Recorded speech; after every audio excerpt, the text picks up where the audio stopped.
Check it out.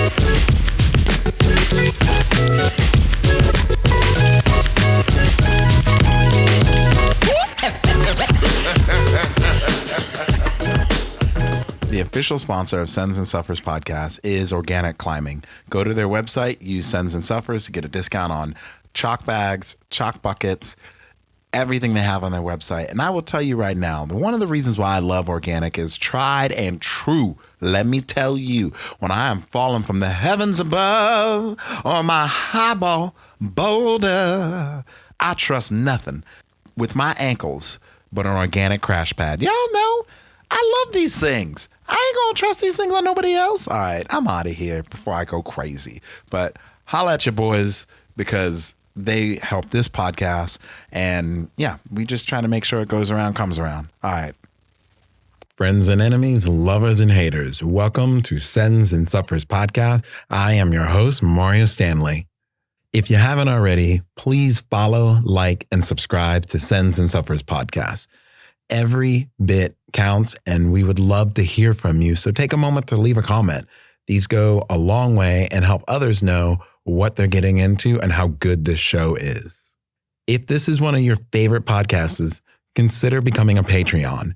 For as little as $5 a month, you are investing in Sends and Suffers podcast, and it's like buying your boy a taco, hanging out, and getting to know the good that is coming your way. Monthly recaps, early show releases, and all the other cool things that we do.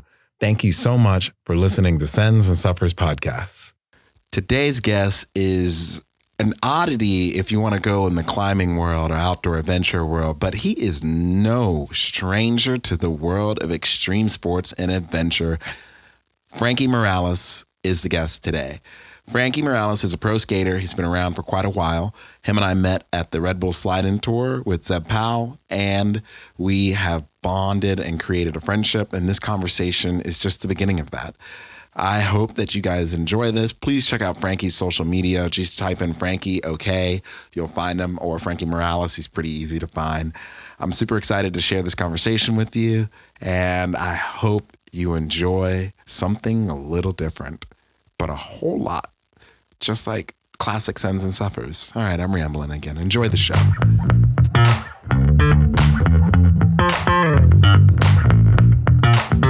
Hi, Frankie. How are you today?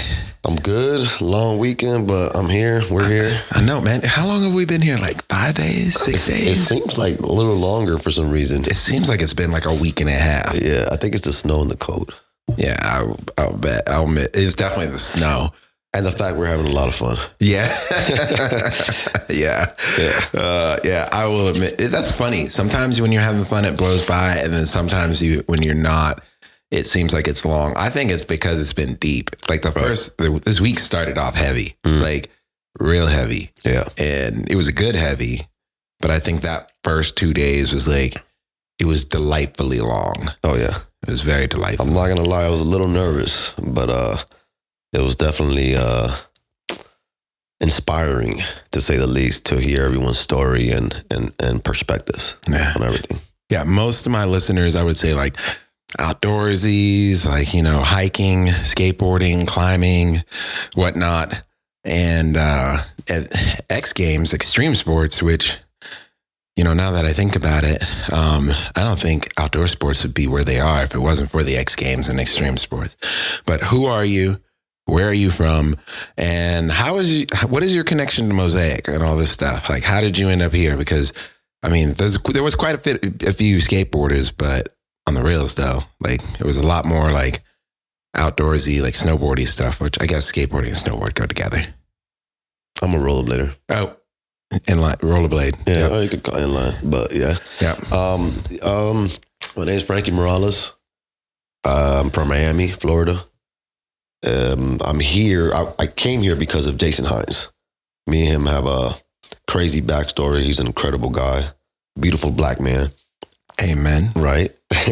And he told me about the opportunity He said, "Hey Frank, we would really like to have you over here and tell your story and talk about how pretty much you went from nothing to where you're at right now."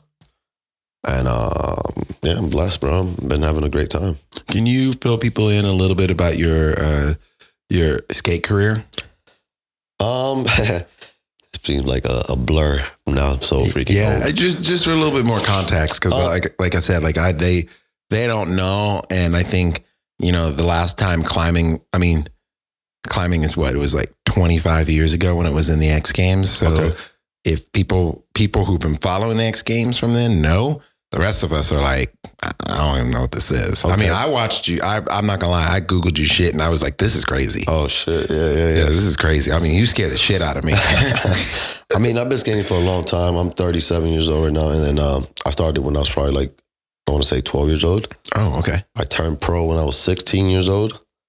I went to my first X Games, I think it was 2003, I believe, or 2004, one of them. I got third place. And yeah, I've been skating for a long, long time. For those who know me, know how long I've been skating and how much passion I have for the sport and what I've done for the sport. For those who don't know, Google me, Frankie Morales, you'll see some shit. Yeah, bet.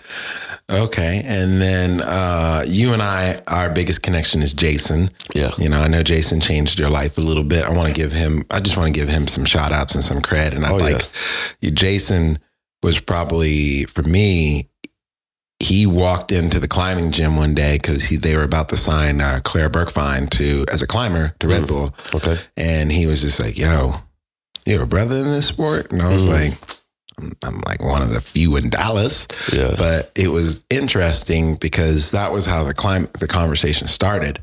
But then the conversation went in a way where it was the first time in my life in a climbing gym that I had a conversation with someone who was from a different walk of life, but who I could say we have worn the same shoes. I feel that. And so it was wild because, I mean, everybody's lovely, everybody's beautiful, but, not everybody has like experiences. And for Jason, and then from that, he's kind of turned into like a mentor, someone I like confidant, someone I lean on, someone's a trusted advisor. He is one of the first people I call for about an idea or bouncing things off of them.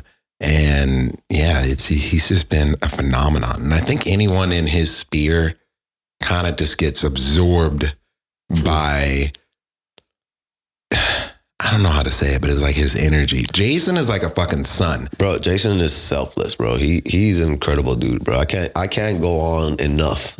First off, thanking him and giving him his flowers. And just like, bro, I know I said this 1,000 times. Nobody probably knows this. You do, but if it wasn't for Jason, there wouldn't be no Frankie Morales. Just straight up. Like, that's just what it is, And and he taught me a lot. His parents looked out for me when my parents were going through their stuff. My dad was always in jail. My mom in the early ages, she was more into drugs and stuff like that. I grew up very poor, very poor, from the hood. And just watching somebody just take their time. And now that I'm older and can step back and look at it and be like, wow, like this guy, bro, Jesus. Do you think that his relationship with you has affected you on how you're a father today? Oh yeah, absolutely. Unfortunately, I love my dad, rest in peace. But he wasn't there, he wasn't there. He was a little selfish, he was all more into himself. He went to jail, sold drugs, then he died. Yeah. But yeah, so imagine if I had that as a role model, then that'll probably be something I would do later on in life. Yeah. Just because that's just what I was taught.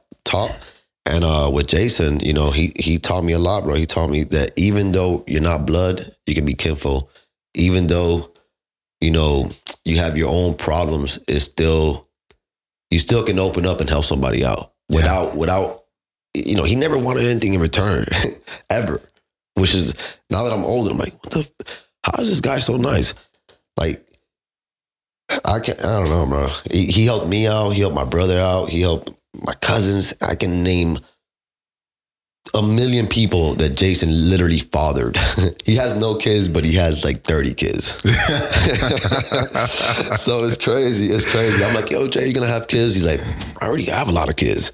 Yeah. And he's still taking care of us, man. Even to this day, I'm here right now. And you know, it's a full circle. He told me last time, he's like, yo, without you, I wouldn't be here, you know? So that touched me, and it kind of gave me like, damn, you know, like I had a purpose, regardless of my skating career. Because that means a lot, obviously, but but this is more deep. You know, it's more personal. It's like, well, I helped you. How? Yeah. No, I mean, I think it's kind of biblical in a way, whatever your beliefs are in that. But like, to give is to gain. Yeah. And that's a firm thing that I believe in. Is why I coach too. It's like the more I give as a coach, the more I learn who I am and what I want to do with my life. Two, my actual bandwidth and capacity of what I have to give to this world and what I have to give to myself. And three, most importantly, I learn who I really am. Yeah. Because like once you start giving away yourself, and if you give away some of yourself that you don't really like, and it's not the best thing, and you see that reflect in other people, which I've seen it happen, you know, you tune up real quick. Yeah. You tune up real quick, or you just turn out to be a rotten dude or lady or whoever, or however you identify. Like you just turn out to be sour. Yeah. And that shit catches up to you quickly. And so I think, you know, I definitely hear you with that with Jason. So much love to you, Jason. Like, much love, Jay. Always. Shout out to his beautiful wife too. She's amazing. Andrea. Too. Yeah, Andrea's amazing. Yeah. And, I mean, she dropped so much knowledge on me this weekend. Those two together are a power couple. Yes. Like move, like literally will pick up and move mountains. Yeah. Or help you obtain mountains in my case. Yeah. But man, yeah, I was blessed. This was actually my first time meeting her this time. Oh yeah, same. Oh really? Yeah, same here. Yeah. I'm always like the guy they talk about, you know. She's like, I finally got to meet Frankie. I'm like, finally got to meet Andrea. Yeah. They did say that. Yeah, actually. it was dope. Oh man. So your career has taken you all over the world. Oh yeah. And is there a particular moment that was like your highest moment out of all of them that kind of really defined you, or kind of like not define is a wrong word, actually, like a paradigm shift? Like it was the moment there's like, I know when everybody's like, for me climbing, the moment I sent a route called Texas Hold'em, which is not really that hard of a route, but it was not my style of climbing. And it had movements that I was weak in. But the moment I finally did that route in Vegas, it was an utter, absolute paradigm shift. That's when I was like, I don't just like rock climbing. I'm just not going to do this rock climbing thing. Like, this is what I want to do. And I kind of, pardon me, I always knew I wanted to do climbing, but you have a moment. And for me, that moment was big because I personally, in the moment, looking back at this net route now, I say it wasn't hard, but in the moment, I was just like, there's no way I can do this. Mm-hmm. Like, my partner's cruising it. I'm too short. I'm not strong enough. I don't know how to do anything. But then when I finally did link it all together, I was like, it was a big shift. So was there a competition, a moment, or anything that was just like, okay, this is a shift. Like, I'm in it to win it. Or, I mean, for me, like like I said, I started skating when I was 12. Excuse me. And when I first got introduced to skating, the skates were very limited. Like, and what I mean by that is that they weren't evolved yet for the stuff that we were about to do. So there was like barely any grinding, barely anything. There was this guy, Chris Edwards, shout out to Chris Edwards. He's the godfather of rollerblading. And pioneer. He did, like, I remember watching a video, I think it was called Dare to Air or something like that. I've heard of this. Back in the days, right? I've heard of Dare to Air. Yeah, and I remember this dude, right? I was a little nothing, and I'm just in this skate shop, Jason's skate shop. And he's showing me this video of this guy, he's front flipping over a car. And I'm like, wow, what the hell? And then he grinded down this rail. And it was like I think he was the first dude to ever grind down a rail on rollerblades. And he didn't have the wheels for it. The wheels were hella big, so they weren't made for that. So he just kind of went fast and just risked it all, you know? Oh. Yeah. So you could just bite it. And he did that. And I was just like, oh, this is amazing. And I remember that moment right there. I kind of like, I was like, what is this? You know, because I was just holding on to cars, stealing stuff. I was in South Beach. I was, my life was crazy. I was just holding on to cars, stealing tips, doing all the stuff bad kids do. Uh-huh. It's funny, back to Jason, that's how we met, actually. Me and my friends went to the skate shop, and my friend Danny, he stole a pair of wrist guards. And I remember Jay was already treating us really nice. I felt really bad. This is the first time I ever snitched on anybody. And I was just like, damn, you gotta get those shit back, bro. And he's like, no, I'm keeping these. And then I'm like, no, you're not keeping these. I'm like, yo, Jay, this guy took some gloves, you know? And then he was like, he set us all down outside, right? Including myself. I'm like, oh, shit, I just snitched on myself. And then he put us down. He's like, everybody's gonna go to jail. You know, he just had that rude awakening, like scare. And he asked us, he's like, actually, me and my brother stayed after everything. He's like, you know what? You guys can leave. Me and my brother stayed. And he asked me, he goes, why were you guys stealing? Like, what was the purpose? And I was like, to be honest with you, we're poor as fuck. And we wanted it, and we don't know anything. We don't know how else to get it. Like, just straight up. And he's like, well, you could just ask, you know? And if you just kind of talk to people, things will go a little different. And he's like, I think he said, you know, stealing or doing harm to anybody is a recipe for disaster. Yeah. And I remember that day, and that was like a very critical moment for me, because my mindset changed in that moment. Because I remember thinking, I'm like, there's other ways. I was very blind and ignorant to my beliefs and the way I grew up. I'm like, okay, this is I could do this like this. There's people that are willing to help. You know what? Mind you, when your parents and your family don't help you out and they're not there, it's a little harder for you to trust anyone. That makes sense. Know? Yeah. And you kind of see the world black and white. But back to the moment, I remember when I was like, oh, this is for me, is when I was skating. I think I was skating a competition. It was like a skate shop competition. And one of the guys, mind you, this is like a white dominated sport. When it started, I mean, like a lot of sports. And when I remember this kid that was really good, Aaron Feinberg, came up to me and he was like, bro, you're really, really good. And I never, besides Jay and my little circle, I never heard that from anyone. He's like, no, you're really good. And I'm like, really? I'm like, I'm just a little guy from South Beach. What are you talking about? And they invited me to this ASA competition, and I went over there. And it was like, I think it was to qualify for pro. And I didn't make it that year. I didn't make it. I got 10th place. I got 11th place. Top 10 make it pro. Oh, you one spot off. I was one spot off. How did that make you feel? Not good enough. Not good enough. And like, I remember that was my first time traveling to Vegas, traveling anywhere. Just left Miami. And we have time? Oh, yeah. Yeah, no, I get I thought I turned this thing off, but it did not. But yeah, I remember going to Vegas and getting 11th place. And I was like, oh, damn, well, there goes my opportunity.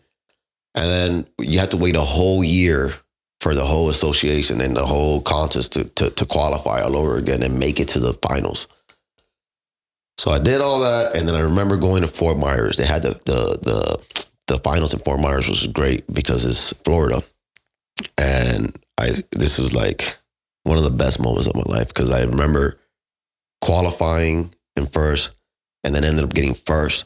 But the beauty, like the best part is that, and not to be like, oh, I literally beat the pros, even though I didn't compete with the pros. Like, my line was so freaking good. And I was so hungry. I'm like, this is not happening to me again. I'm going to make it pro this year. Fuck that.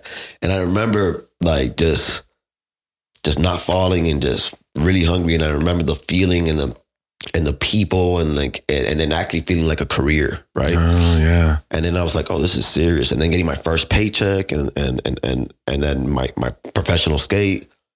And then, you know, later on in life, after, I got crazy opportunities, like crazy from rollerblading. Like, I got just recent, I did a movie with James Cameron and Robert Rodriguez. Nice. And I was supposed to be there for a couple days. Shout out to Gary Warren, by the way. I was supposed to be there for 2 days in Texas. And I remember Garrett, he's a stunt guy.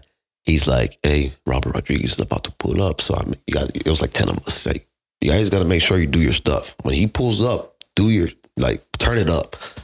So I don't know how Robert looks at this point. I remember this guy coming in with a hat, like a cowboy hat.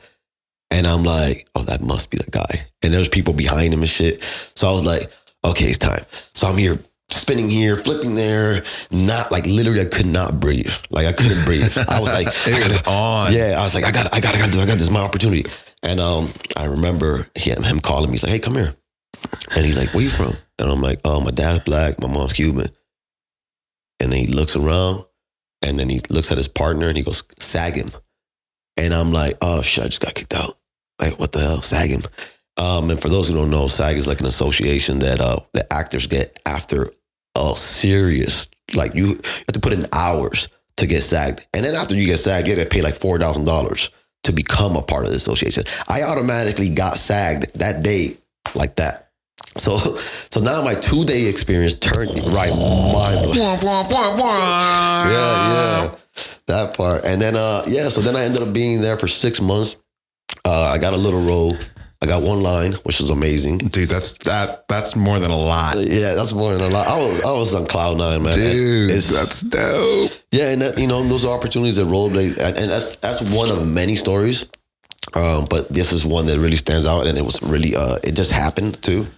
So and then now they're talking about part 2, and I'm pretty sure that they'll call your boy back. And I survived the movie. If you look at the movie, Alita Battle Angel, I'm one of the kids, one of the main actors' friends that steal robot body parts.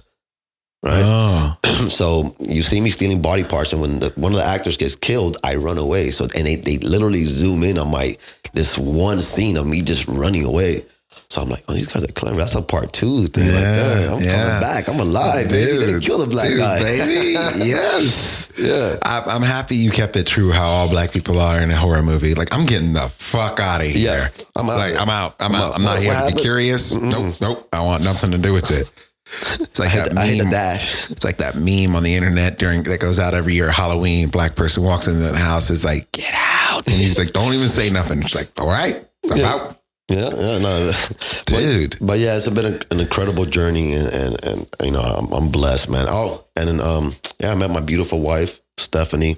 Yes, she's been supporting me since we've been married for 7 years now. Congrats. Thank you. We got 3 beautiful kids, a 4-year-old, 8-year-old, and 12-year-old. Oh, dude, that's fun. Yeah, all 4 years apart, so we got a little 4-year break. But yeah, man, it's been a blessing. I got a dope team around me. I got a dope community. I love our community in rollerblading. For those who don't know, rollerblading was one of the first sports that started the X Games. I did not know that. Yeah. I thought it was skateboarding and mountain biking. No way. No, it was rollerblading, bro. Really? Yeah. The first sport ever to be in the X Games was rollerblading. We started that. Huh. Yeah. Look it up, man. I will. No. We'll put that in the show notes. Yeah, you're gonna see. You're gonna be like, oh damn. And actually, rollerblading was rollerblading was at its peak. I think around late 90s, around there, and it was the sport that dropped the fastest in the world. Like they just plummeted. It was like high up and out of nowhere, just. Well, why do you think that is? There was a lot of animosity and like a lot of hate between rollerblading and skateboarding back in the days. It was a lot different back then. Bullying was acceptable. Yeah. And they'll call people like, hey, right now, just to be clear, I love everybody. Bet. Skateboarding, bikers, whatever. I got one of my best friends, Boo Johnson. Shout out to Boo Johnson, skateboarder. So when I say this is history, nothing like where. This is not present time. No, and I'm not talking shit about anything. I'm just educating people. And like, yeah, back then it was different, We'll call each other names and whatnot. And I guess for skateboarding back then, we were a threat, No, I mean, I can see that. I mean, anyone, if you're not united, you're fighting. Right. Yeah. And then, we didn't realize back in the days, we saw all these little kids and we're like, well, we want these little kids in our sport and they want it in their sport. So long story short, I remember Arlo Eisenberg. He was a big part of the ASA X Games, former pro rollerblader. And he told the story about how he was in the board meeting with the X Game people, and they were talking. He's like, hey, how are we going to film skateboarding? He's like, well, calm down when I say this.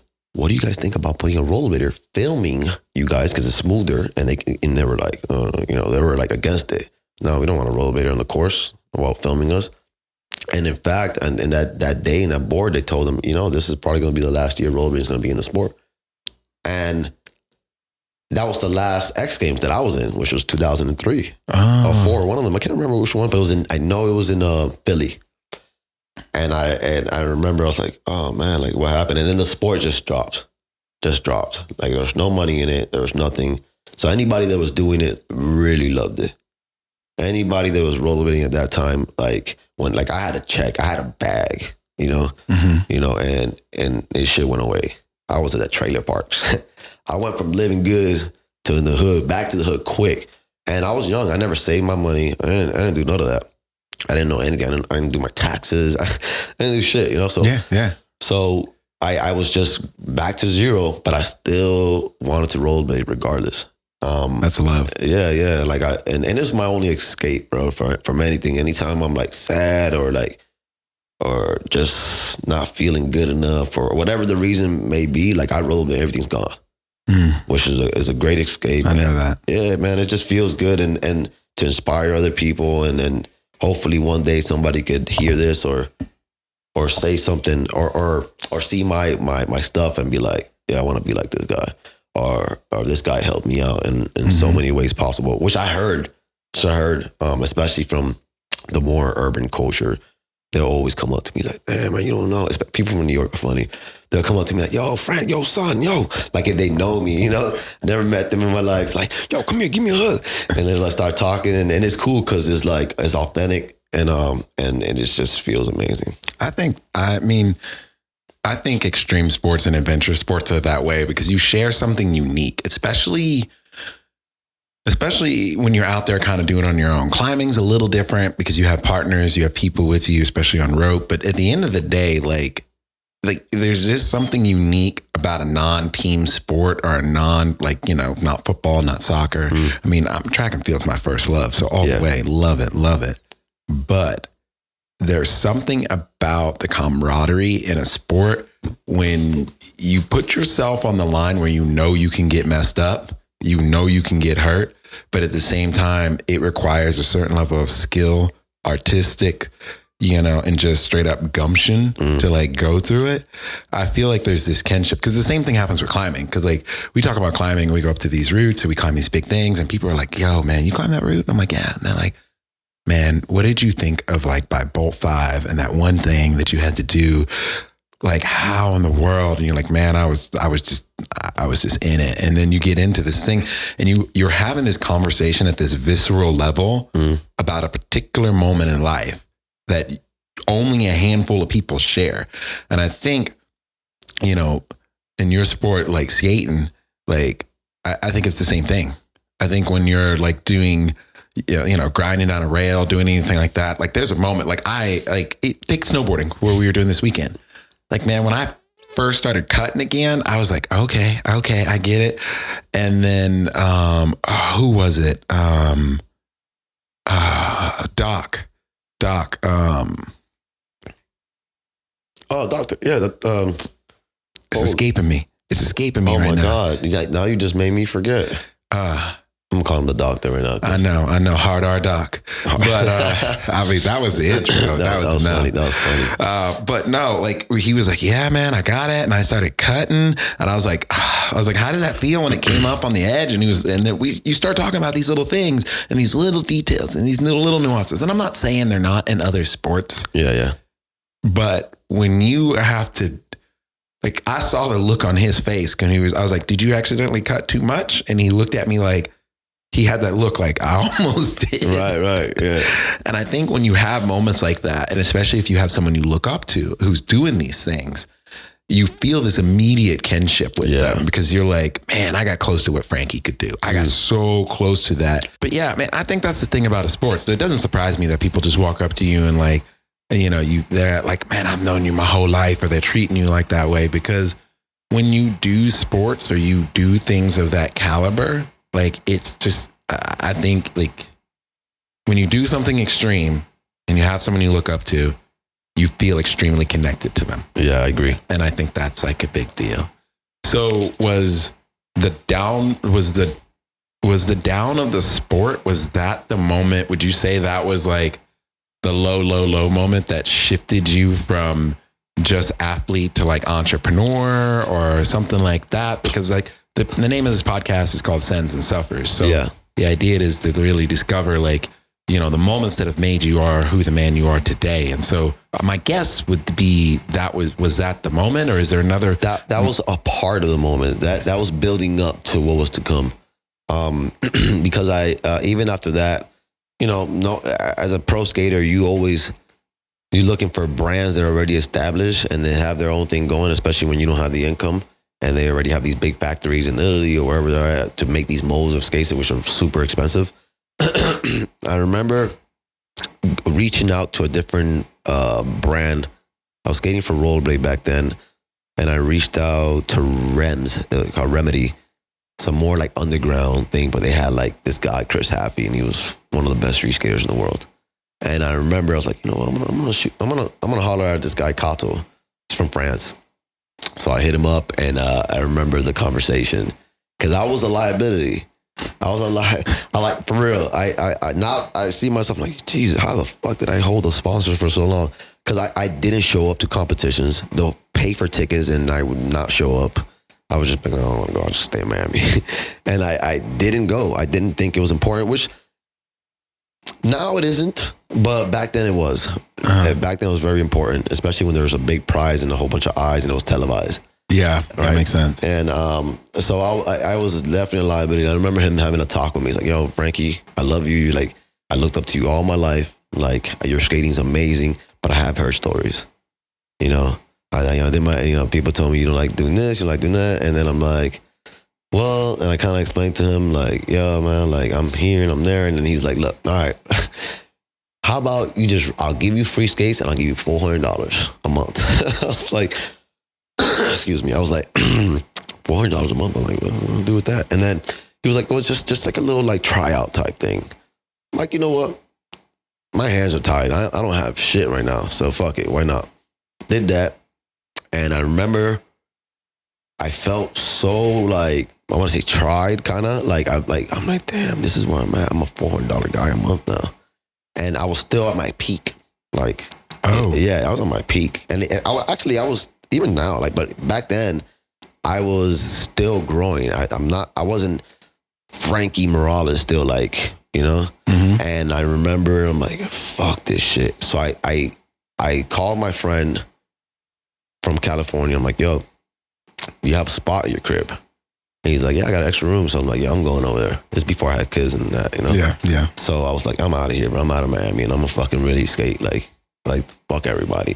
And I remember skating so much, like just every day, showing up to everything, doing that. That's when the internet started popping, and I was like, I'm doing everything I can to put my shit out there. And I remember getting my pro skate, and they sold out automatically, and my pay raise, it got to $2,000, from $400 to $2,000 and a month. And then I'm traveling. That's when I was traveling to Europe a lot. And then that was really good for like 5 years, I think. And that company went out of business because of personal problems the guy had. And then here I am again. Now I'm getting zero money again. This time I saved a little bit of money. So now I'm a little more prepared. And I reached out to another company called USD. And they really loved me. Same type thing. They wanted to do a little like trial run. They always do that. Yeah. And I was like, yeah, whatever. And I did that. And then this time, like when I tell you, I'll go places and they'll be like they say I'm in a competition, the announcer will be like, yeah, there's Frankie Morales. He just dropped 2 edits somehow right now. Because they knew how active I was. It was like a freaking joke. Like they were like, yo, this guy is just dropping. I flooded the freaking, I'm talking about, you cannot turn on your social media without seeing my edits. It was fucked up. And I'm not talking about little tricks. I'm talking about 30 tricks of crazy street skating, 900s on big steps, jumping off the biggest shit. And I remember I'm like, yo, I got this shit. Like, this is me. And I was talking to the one of the owners from USD. And I was like, yo, I want to do something cool, bro. Like, these skates look like all right, but I want to be different. Like, how can we do this? And I always been like a Jordan head. Mm-hmm. So I told him, like, how do we make some skates look like Jordans? And he was like, what is that? You know, he's from Europe, right? Yeah, he's like, what is that? He had no idea what Jordans were. No, absolutely not. No, he's just an older dude, you know? They're so out of touch with the culture. I guess Jordans are an American phenomenon. Yeah. It makes sense. So, and then, you know, he was like, he was like, send me the shoe. So I had an 11, which is a hard shoe to get, the Jordan 11 original. And I'm like, yo, I'm going to send the shoe, bro, but like, this is the only pair I have. And like, I didn't want to send it to them because I knew they're going to cut it up. And so they did. I gave them one pair. I still have the other pair still. I gave them one pair and they did it. And it was like an amazing skate. This is by another brand. And now, like, it was a culture shock. Everybody was like, what the fuck? Oh, I'm sure that was just like a bomb going on. No, it was crazy. So furthermore, I now I'm in the internet. I'm posting these skates, Jordan skates. I get a call from one of my friends, Jesse J, and he's like, yo, Frank, you're not gonna believe this. He's an engineer for music. He's like, Tiger wants a pair of your skates, the rapper. And I'm like, Tiger, man, stop playing, bro. He's like, no, he's right here. So he puts me on the horn with Tiger. I'm like, he's like, yeah, what up, you know? And I'm like, this ain't Tiger, bro. He's like, bro, it's me. So they FaceTime me. And I'm like, oh shit, right? So he's like, oh, I want a pair of skates. I'm like, bro, say less. So I call. I'm like, oh, Tiger wants a pair of my skates. I'm emailing, right? I don't have the skates. And he sends them directly. I give him the address, send them to Tiger. So now Tiger has the skates. I was like, yo, just please post them on your Facebook. So it's Facebook. Like, post them on your Facebook. And he was like, no problem. Excuse me. And I remember this was when it fucking was amazing. 2 weeks, I want to say later, I get another call. Ring. Jess is on the phone. He's like, he's from England. So he has a little accent. He's like, you're not going to believe this, mate. And I'm like, what? He's like, Kylie Jenner wants a pair of skates. And then I'm like, what? And I'm like, this is going to blow your mind. And this is where I'm like, who's Kylie Jenner?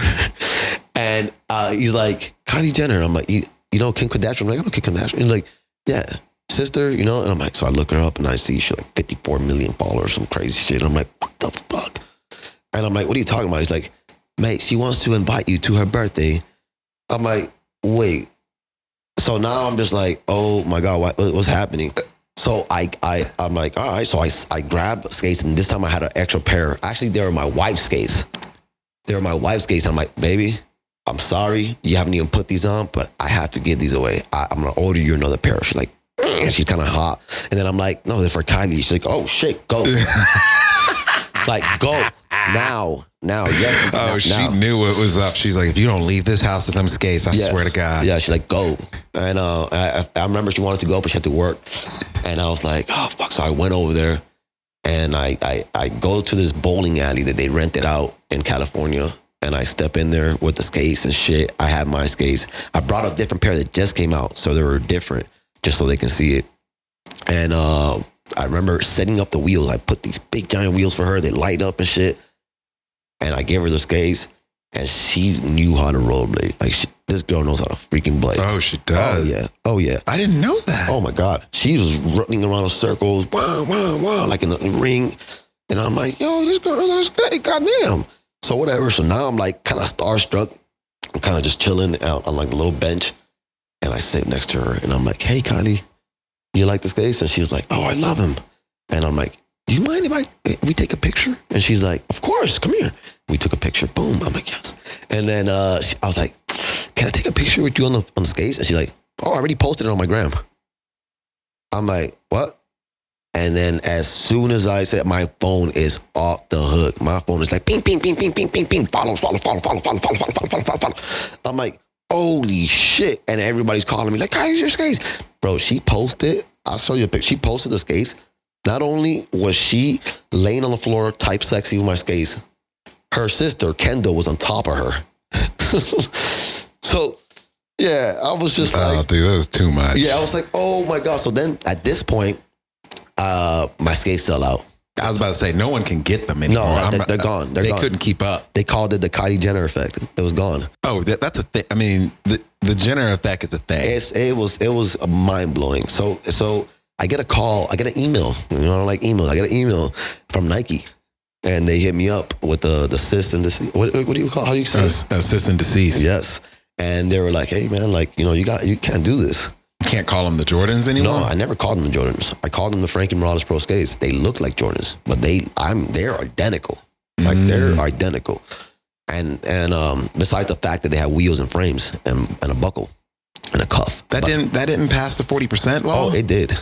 So okay, they were trying to scare me. I was about to say, nah, Playboy, you don't get to do this one. Nah. So I was like, let's play ball then. So I hit him up. I'm like, yo, if I get Kylie on my brand, would you guys put a Nike check on my skate?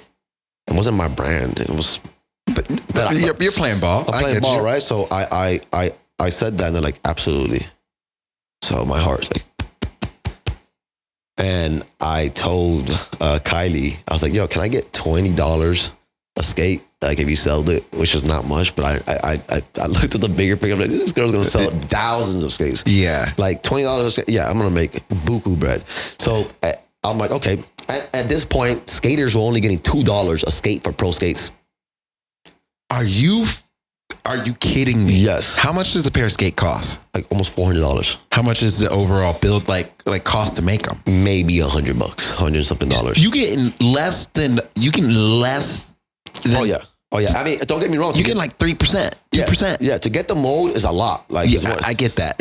Initial cost, building the factory, like the whole pencil factory concept. Yeah, I get that. Right. But still, it's been paid for. Yes. And right. So now I make X amount of money, which is a lot of money for me back then because I sold a lot. And I remember getting an email from the company. Oh, sorry. Before I get ahead of myself, the Nike thing with Kylie. So I hit up Kylie. She's down. Mm-hmm. And I'm hitting up the other company, like the guy. You know, I'm like, yo, Kylie, blah, blah, blah. And he's taking a while. He took a month, 2 months. Finally, yeah, I'm like, whatever. So I hit Kylie up. This is 2 months. The spark already left. And I hit her up and she's like, hey man, I got an endorsement deal by Adidas. I can't do it no more. And I'm like, fuck. So I hit up the guy and I'm like, yo, fell through, bro. It's not happening. So at this point, I'm like, what the fuck do I do now? Like, okay, I took skating to a little different level. I'm now the skater with the most followers. I'm like, what do I do? So I can't remember exactly. He said, yo, Frankie, skating is not doing too great right now. We're gonna have to cut your paycheck. And then I get an email before that. I got an email before that saying skating is not dead with hard work comes in, and they show me the numbers that they did over $1 million. The industry as a whole. No, the brand, the skates. Oh, okay. Like selling my skate, my signature skate. I got about 30 grand out of $1 million. Something stupid like that. I'm not a finance man, but my eyes are wondering. Yeah. So I'm like, okay, whatever. And at this point, everything went to shit. And that's when the movie thing came up. The Alita Battle Angel. It's funny to go back to the stories. I get a text from my homegirl, Coco Sanchez. And she's like, hey, I'm going to this audition tomorrow at the skate park. Blah, blah, blah. Nobody knows what it is. It was on Facebook, that ad. It's like, you should come. And I'm like, fuck, am I waking up until 6 in the morning? But she's like, I really don't have nobody to go with, and it'll mean a lot if you come with me. Bet. All right, so I go with her, go to the skate park. This fucking guy pulls up with a missing eye and a patch, right? And automatically, this guy is the biggest presence in the fucking room, right? Like, I could tell. I'm like, who the fuck is this guy? This guy's balls are hanging on the floor. Like, who is this guy? And he's literally watching us skate. You, get out of here. You're horrible. You, like that. Like, I was like, what the fuck is going on, right? And I'm here doing my thing again, right? This is before the Robert thing. So I make the cut. He gives us, like, I think there was like 8 of us. He gives us a check. It was like $2,000 each for that date. And I'm like, the fuck is this? This is how this works. Yeah, Okay. I'm like, okay. He's like, hey, you guys, we'll get your ticket to Texas, you know? So yeah, fast forward to what I told you and the whole Robert thing. And I'm there for months. I built a relationship with Garrett, and really good guy. While we were asking him, I'm like, yo, I'm interested in the patch thing. Sorry. I'm interested in the patch thing. What happened? And he's like, oh, my wife hired a hitman and tried to kill me. I'm like, wait, what? Now I feel fucking crazy for asking him this question. I'm like, and then his partner looked at me like, kind of like, don't, and for some reason he wasn't mad at me. He just told me like straight up, like, yeah, knock on the door. Somebody asked me if that was my car. I said, yes. Boom, boom, boom. Shot me in the face. I wake up and I'm in the hospital, you know, straight up. And I look his story up, look up Gary Warren, and you look up this story. She hired a hitman. You know, this guy's a millionaire, and I guess she wanted the money, right? Damn. And I remember he invited me after everything was said and done. He invited me to Thanksgiving to his house. Now I'm going to this guy's house, which is surreal to me. Me and my family, my kids, my wife, going to his house, in like the valley. Yeah. Right. And I lived in Long Beach back then, so going to the valley, I was like, okay, so I'm here and shit. And he saw me. He saw my face. He was like, I wasn't the same person. I was kind of down, and he was like, what's wrong, Frank? And I kind of just like broke down, not like crying or anything, but I told him like, yo, man, this industry's fucked. Like, I don't know how much longer I can do this, man. Like, I'm just getting played left and right. Like, I'm doing as much as I can for the industry, and I just keep getting played. And he goes, what's going on with your skate sponsor? And I'm like, well, I don't know, they're not taking care of me. And he's like, well, how come you don't make your own shit? I was like, because it's a lot of money, about like 80 grand to start my own thing. And he's like, well, I'll give you 80 grand. And I'm like, what? Fuck no, absolutely not. What are you talking about? And nobody's ever offered me anything like that. Yeah. You know, so I'm like, fuck no. And as I'm sitting in Thanksgiving dinner, I'm eating. I'm like, damn, should I take that offer? Like, what should I do? What should I do? So I call the guy. Right there while he was there, I call Europe. And I'm like, hey, man, like, if I wanted to make my own company, how much would it cost? Told me about like 70 grand, something like that. And I go, well, what's the another alternative? And he told me, I can go in half with you, right? And I'll buy half of your stock, and you buy half. So let's say if I get 1,000, I'll get 1,000. The minimum's 2,000, and cost will be 30,000, right? So I'm like, 30,000 doesn't sound too crazy. So I hit him up. I'm like, yo, I just got this. I talked to him, and I was like, what's up? Would you be? He's like, wrote the check, gave it to me. He goes, pay me whenever you want. And I said, do you want? And he's like, just give me when you make your shit, just give me $5,000 on top of what I gave you, whenever you want. There's no limit. Just whenever, figure it out. So I remembered it. Like, I did that, and I started my own company, Gawds, GAWDS, and I did the whole Jordan thing, and I remembered selling so many fucking skates. And at this point, I'm not getting $2 a skate no more, my boy. You know? You know what I mean?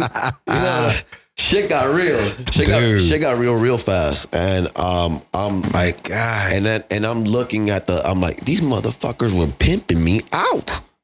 Like, that's not surprising. I was on the streets, like, literally, like, how much type shit. Like, this is crazy. Like, they were getting these kind of numbers, and they were only giving me $2. This is insane. So I tell the guy, I'm like, yo, you guys are fucking dicks.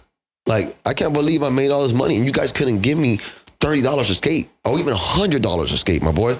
Like, this is fucked up. And I remember selling so many fucking skates, and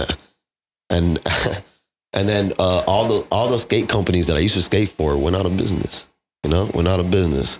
And I literally and even right now, I'm like one of the biggest skate companies right now. Thanks to Garrett. He invited me to his, this is what, wow. Like even now I could get teary eyed for this because he invited me to his wife invited me to his birthday party, which is in Houdini's castle. Houdini has a castle? He has a castle. I didn't know that. Yeah. Right? Why not? Why not? He has a castle and they rent it out for people, whatever the hell. He had a whole castle.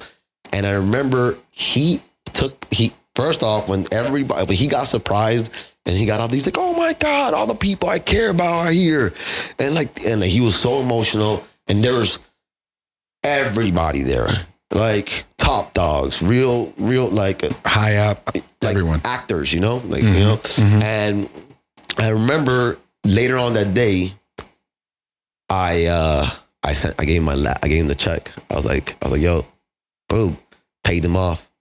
And he cried and he said, yo, think, out of everybody I know, and I know a lot of wealthy motherfuckers, this guy right here, out of fucking countless people that I lent money to or did anything, helped them out, out of countless people, 2 people ever paid me back, and this is one of them right here. You're gonna go far in places.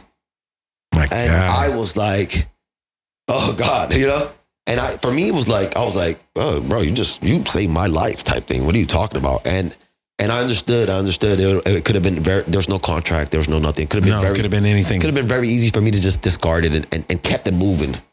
And bro, it's been a blessing. It's been a blessing. Thank God for Garrett. Thank God for Jason. Thank God for everyone that's been a part of my life and built, me to be me, because, wow, bro. Oh, this is just a side note. While I was in the movie, what's her name? Come on. What's the girl from Resident Evil?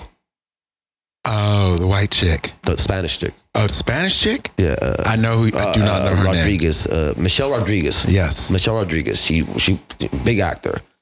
I see her when I was going into Texas. I see her on the plane. Mind you, when you're SAG, they have to fly you first class. That's a part of the thing.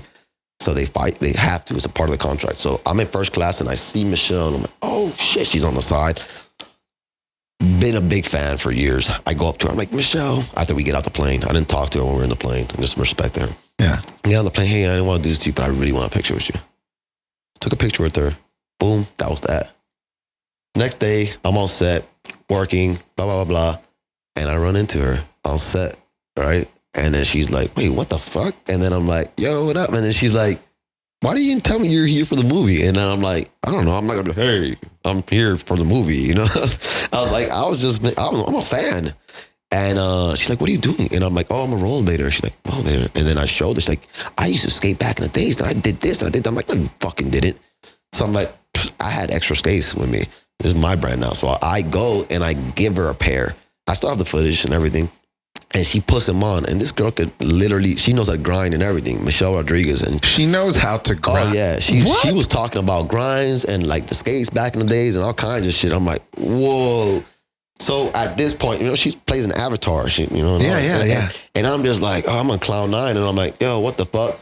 They got even better. Like she posted this whole thing herself on her gram, thanking me for like the stuff and like just the swag. She called the boxers and all this shit. And then I'm just like, damn, like this is beautiful, bro. I'm here now. Like, and now I'm here. I throw a big event, FM Invitation. I'll invite you to it. It's gonna be the fourth one in Miami, and about 2,000 people go. And I give away about like $15,000 in cash, and it's a beautiful thing, man.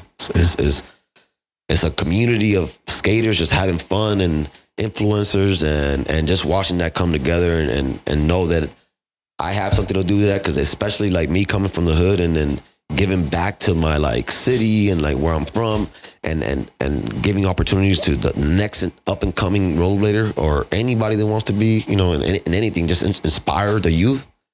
That's a beautiful thing. Dude. Yeah. Dude, I have to say, I know they're going to be like calling us on the bus here in a minute. Yeah, it's 9:29. Yeah, but I just have to say this, man. You are the exact product of you can't do it alone, and you shouldn't be trying to do it alone. No. Being humble, walking through, and learning how to ask for help, which is definitely a skill that I've had to learn how to do in my own life. But I think you're living proof of like, you know, if you be kind and you let life happen and you learn how to let people into your life and allow people to bless you, man, like that's wild, man. I love also too. Do you, just out of curiosity, just popped in my head, do you have pro skaters now on your team, on your own brand? Of course. And then what do you pay them per skates now? So I had only one skater that had a pro skate so far. Okay. And I paid them $100 a skate. That's my guy. Yeah. Because I think it's easy for people to get caught in a trap of just like doing what you did to others because it's like, well, it's easy. And it's the same reason like you paying your guy back. You know, it's like, it's just easy to just go along and not really have to worry about paying it forward because you can just be that way. You don't have, you know, in the end of the day, right now, I don't have to do, I'm gonna sound arrogant, I guess, but if I wanted my company to run by myself, I pretty much could. Like I skate a lot and I do a lot of stuff, but like I said, I want to create opportunities. The thing is, the reason why I think skating in any sport dies is because you kill icons. And because you can't, there's not going to be a Zeb.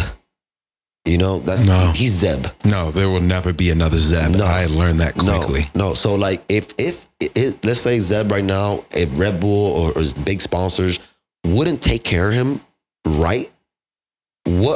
First of all, what's going to motivate the next person to do something like him when there's no income and he's sad and he's roughing it out? Even though he loves what he's doing, he's super good.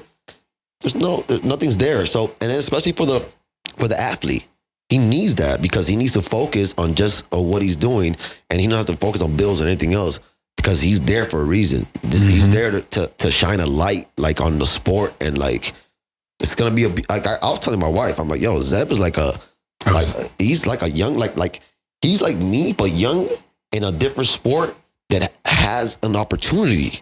Like they really looking after this dude. And it's a beautiful thing. When I see that, I'm like, I get emotional because I'm like, wow, like you don't see it a lot. You know what I mean? You don't. You don't see it a lot. Not even in the climbing industry. And I know the climbing industry tries. I'm not going to knock and say that they don't. Yeah. I mean, I'm very blessed for the people who sponsor me and take care of me. Right. But I will say that like for a long time, climbing industry as a whole is going through growing pains right now. Because for a long time, it's either like you climb hard or you do this. Now it's like, climb this, social justice, this. Like climbing's going through an identity crisis right now. That's how I personally feel it because, you know, we can get into this, but simply put, it's the same thing that was in your sport before. There's people who just trying to keep the status quo the way it's always been. Yeah. And it's just like, there's so much pushback at the bottom and it's wild. Yeah, man. We got to wrap this up because I know that I don't want them to kill us. Oh yeah. But if people want to find you, how can they find you? How can they support you? And where can they buy your products? If people want to find me, just Google Frankie Morales or just go to Instagram, Frankie Morales. You'll see me on the little blue check mark. And you can follow my, I was going to say Twitter, but I don't have Twitter anymore. You can follow my TikTok if it's still around. And as far as the brand, just go to GAWDS.shop. So gauze.shop, and you can find the product right there. Bet. Yeah. All right, my guy. Thank you for being on the show. Of course. And I look forward to hanging out with you in Miami. Let's get it. And I appreciate you having me. Anytime. Yes.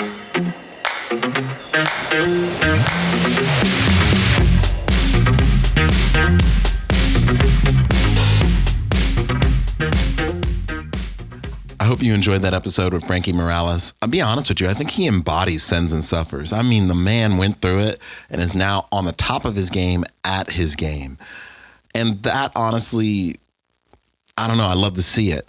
You know, if you've been following me on social media, I have been sick with a fever, kind of the flu thing for a few days. And you get on that documentary train and you see how the world is just run by people who don't give a shit about anybody else. And the fact of the matter that this man is giving back in a way that matters and trying to make sure his industry and his community still grows moves mountains for me. And so I'm a big fan.